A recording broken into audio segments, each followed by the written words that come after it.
जी बेटा, अस्सलाम वालेकुम वरहमतुल्लाहि वबरकातुहू व मग़फ़िरतुहू। बेटा आज हमने चैप्टर नंबर 10 फर्स्ट ईयर एक इम्पॉर्टेंट लॉन्ग क्वेश्चन करना है जो हमारे पास है बेटा, सिंपल माइक्रोस्कोप। सिंपल माइक्रोस्कोप बेटा क्या होता है? सिंपल माइक्रोस्कोप में it is consist of only one lens.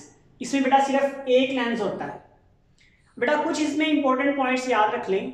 अगर बेटा लेंस के इस तरफ आपने ऑब्जेक्ट प्लेस कर दिया और इसकी इमेज भी बेटा इस तरफ बन रही है, सपोज करें ये आपने ऑब्जेक्ट प्लेस कर दिया और ये इसकी इमेज बन रही है, तो बेटा ये जो इमेज होगी, this image will be विर्चुअल।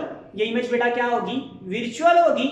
But it is बेटा ये हमारे पास बिल्कुल स्ट्रेट यानी सीधी होगी, नॉट इन्वर्टेड। इन्वर्ट नहीं होगी, उल्टी नहीं होगी। लेकिन अगर इमेज दूसरी साइड पे बन रही है तो बेटा वो रियल होगी और वो इन्वर्टेड होगी, मतलब उल्टे इमेज बनेगी। बेटा सबसे पहले हमने सिंपल माइक्रोस्कोप की डेफिनेशन लिखी हुई है। Simple microscope is an instrument which is used to magnify the image. क्या करती है? मैग्नीफाई करती है किस चीज को? इमेज के ऑफ नियरली प्लेस ऑब्जेक्ट, जो उस लेंस के नियरली मतलब करीब तरीन प्लेस किया होता है। सपोज करें बेटा ये ऑब्जेक्ट प्लेस किया, इसकी इमेज यहाँ पर बन रही है, बड़ी करके इसको दिखा रही है। बेटा यहाँ पर एंगल जो बन रहा है वो बीटा होगा, पर हम इसको बाद में डिस्कशन करेंगे। यहाँ पर बेटा देखिए हमारे पास कंसीडर एन ऑब्जेक्ट, हम लेट कर रहे हैं एक ऑब्जेक्ट इज प्लेस्ड, हमने प्लेस कर दिया at least distance. Least distance मैंने इससे पिछले वाले लेक्चर में पढ़ाया है बेटा, अगर आपको नहीं पता तो पहले उसको देखें फिर आगे समझिएगा। Consider an object is placed at least distance. Least distance पर बेटा रख दिया है वो कम से कम डिस्टेंस जहां पर आपको कोई माइनर से माइनर डिटेल भी वाज़ेह नजर आती है।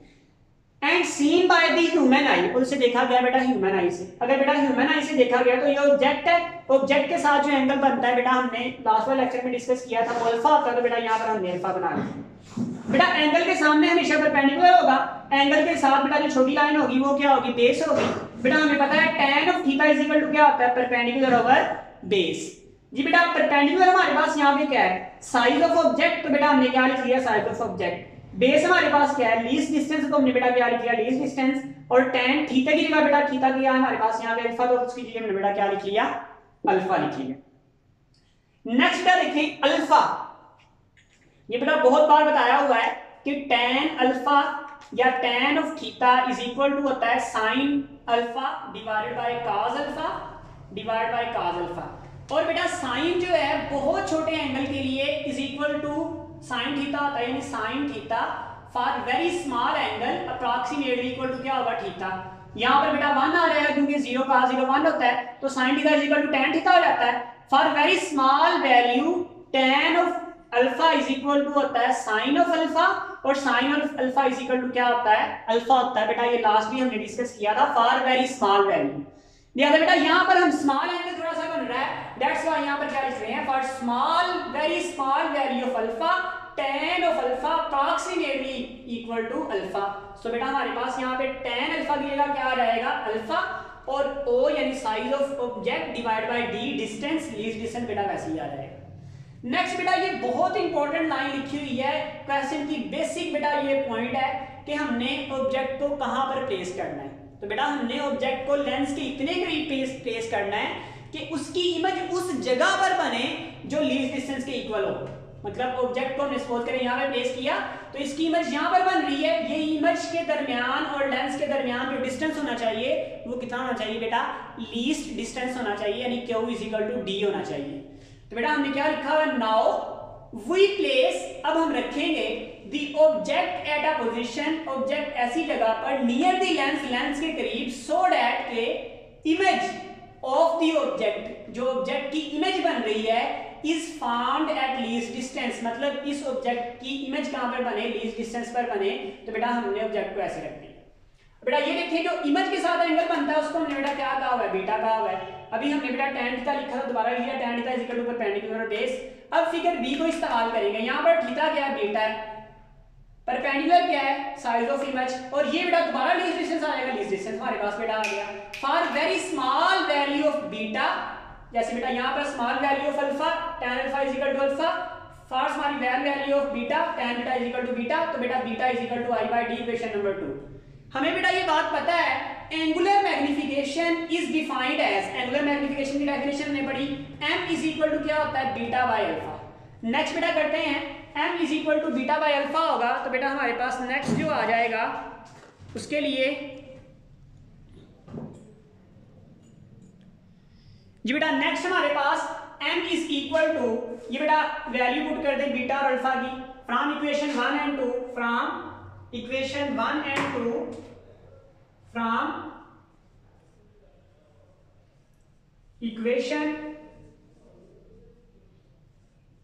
1 एंड 2। अगर बेटा 1 और 2 को लेते हुए तो हमारे पास बेटा m इज इक्वल टू क्या आ जाएगा, m इज इक्वल टू, देखिए बेटा बीटा की वैल्यू क्या थी, बीटा की वैल्यू बेटा हमने ली थी जी बेटा, बीटा हमारे पास था i ओवर d, तो हम क्या लिख देंगे i डिवाइडेड बाय d, और अल्फा की वैल्यू बेटा इक्वेशन नंबर 1 से बेटा थी, अल्फा की वैल्यू क्या थी o डिवाइडेड बाय d, तो बेटा ये d इस d से कैंसिल हो जाएगा, सो m इज इक्वल टू बेटा क्या आ जाएगा, m इज इक्वल टू आ जाएगा i ओवर o। i बेटा यहाँ पर क्या है, size of image divide by size of object, तो हम बेटा इसे लिख सकते हैं m इज इक्वल टू क्या है, size of image divided by size of object. तो बेटा size of image divided by size of object हमने लिखा था लास्ट लेक्चर में, किसके इक्वल होता है, it is equal to Q over P. तो बेटा हमारे पास m इज इक्वल टू क्या आ जाएगा, m इज इक्वल टू आ जाएगा क्यू ओवर पी। अभी बेटा वहां पर हमने लाइन पढ़ी थी कि हम ऑब्जेक्ट को ऐसे प्लेस करेंगे कि उसकी इमेज जो हो वो लीस्ट डिस्टेंस पर बने, तो q इज इक्वल टू बेटा हमारे पास क्या होगा, q is equal to d होगा, तो m इज इक्वल टू बेटा क्या आ जाएगा, d ओवर p बेटा आ जाएगा। इसको इक्वेशन नंबर क्या रख देंगे बेटा, इसको इक्वेशन नंबर 2 रख देंगे जी बेटा। अब हमें पता है from lens formula as we know that, as we know that, हमें ये बात बेटा पता है, sorry, as we know that 1 over f is equal to होता है 1 over p plus 1 over q। अब बेटा इमेज इज विर्चुअल, इमेज बेटा क्या है, इमेज इज विर्चुअल एंड फॉर्म और बन रही है at least distance, at least distance. एक तो वर्चुअल है और किस पर बन रही है, लीस्ट डिस्टेंस पर बन रही है। तो बेटा वर्चुअल वर्ड के लिए हम लिखेंगे minus Q is equal to, और लीस्ट डिस्टेंस पर बन रही है तो उसके लिए लिखेंगे माइनस डी।